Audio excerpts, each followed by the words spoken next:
So for my final case study, I was assigned the Federal Baseball Club versus National League, and this case took place in 1922. So for the case facts, it's known as the Federal Baseball Ruling. In 1922, the Federal League declared itself the third major league and that they would compete with the National and American Leagues of professional baseball clubs. The National League and American League obviously were having none of that. They didn't want to have to compete with another league. So they basically conspired to monopolize the business of baseball, and they would buy out the members of the Federal League and kind of push them out. Most of the leagues or most of the teams in the Federal League actually, took the money, accepted their fate, but a few of them wouldn't really go away too easy, so they decided to file an antitrust lawsuit against the leagues, the American League and the National League, under the Sherman Antitrust Act. So the case obviously went to court.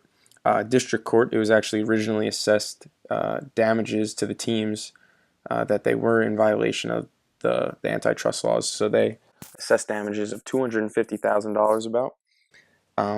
But of course, this got brought to the next level, and the original ruling was overturned.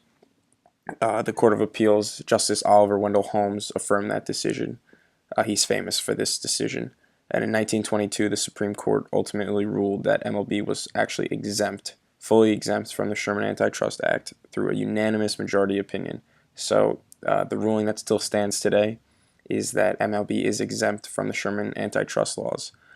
And then this is just a direct quote. The Supreme Court held that baseball leagues were not engaging in interstate trade or commerce as defined by the Sherman Antitrust Act because the exhibition, that is the baseball game, is not trade or commerce as those terms were commonly understood. And additionally, that exhibitions of baseball are purely state affairs, and therefore baseball is not interstate trade, and hence Congress has no power to regulate it. So, basically saying that although players and their equipment might actually travel over state lines, to travel to play different teams, the players and the equipment are not actually the game. The game of baseball is played within state lines. It's not actually, it cannot be interstate commerce.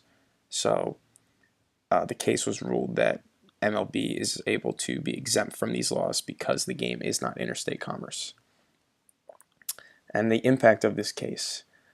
So actually multiple times it has been tried to flip the ruling, but the case has been reaffirmed several times. Just two examples here, Toulson versus the New York Yankees. So Toulson was a player for the Yankees in their farm system, right, for their minor league teams. And the Yankees were so good at this time, he wasn't able to actually make the team. He wasn't good enough to be on the team. But he believed that he was good enough to maybe play elsewhere, another team for the majors. But of course, the Yankees owned the rights to him, and they wouldn't trade him. And so he tried to, sue. And of course, the ruling was reaffirmed, saying that, no, the Yankees own you, and they don't have to trade you if they don't want to.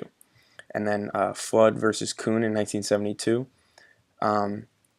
This is actually Conroy's case, so he'll get a little deeper into it. But Curt Flood was a St. Louis Cardinal outfielder, and he refused to be traded to the Phillies in '72.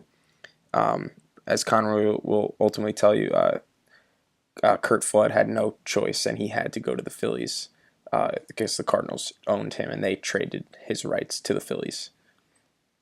But so this famous ruling has obviously affected Major League Baseball throughout the years, and it basically affected the way that they run their sport ever since.